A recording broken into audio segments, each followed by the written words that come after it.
Hi, my name is TJ Scott. This is my chapter 9 and 10 video summary. So, jumping right into chapter 9, excuse me, which was the law of contracts and sales. Overall, chapter 9, completely honest, was um, pretty boring stuff when it comes to contracts, different elements of contracts. And then there was a lot of vocabulary, which was basic vocab. Um, there hasn't been vocabulary throughout the chapters, but chapter 9 had a lot of vocab just on contracts, different things that you have to look over, different keywords that you have to look for um, throughout contracts that are going to express different things. Um, so, with contracts, the elements of a legal contract are a legal offer, legal acceptance, consideration, genuine assent, competent parties, and legal object. For the most part, I think this is pretty basic contract structural things. What it really comes down to is being able to testify against or for the contract after, which is where the more interesting things of the chapter came into play. Basically, how are you going to attack different contracts if they are broken, or how are you going to attack different contracts if they don't work out as planned, or if somebody comes to you and says this contract was incorrect. The legal acceptance requirements, basically just accepting things, being able to accept the fact that the contract makes sense to you. That comes into play also with somebody being able to understand the contract itself.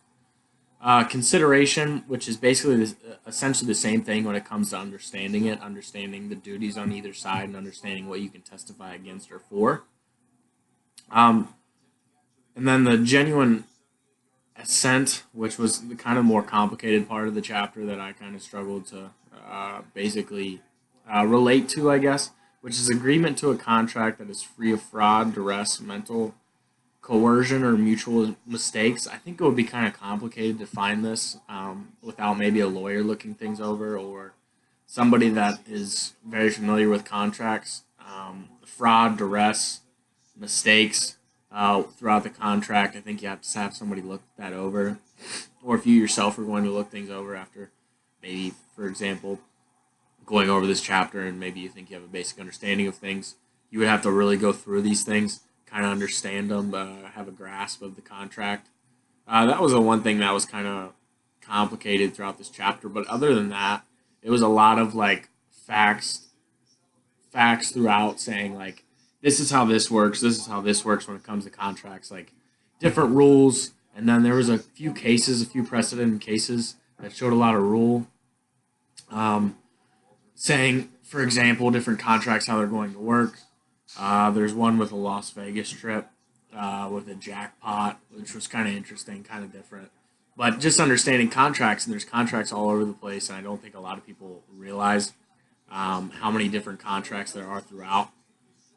Just making walking into a casino, you're signing a contract essentially. Different things like that. Contracts don't have to be written right there in front of you, although this is what the chapter approached a lot.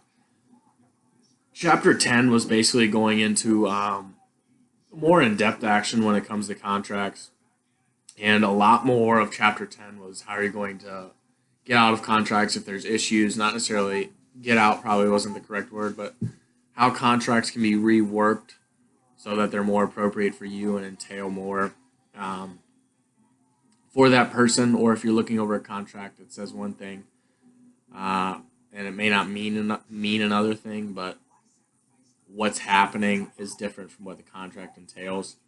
There was a lot of different things that were analyzed throughout chapter 10 that in accordance to US law when it comes down to contracts, and different things like for example, trade and the exchanging of goods, whether it be overseas or within the U.S. There's a lot of different rules, regulations on those things, and making sure that those contracts can work together hand in hand with those rules and laws.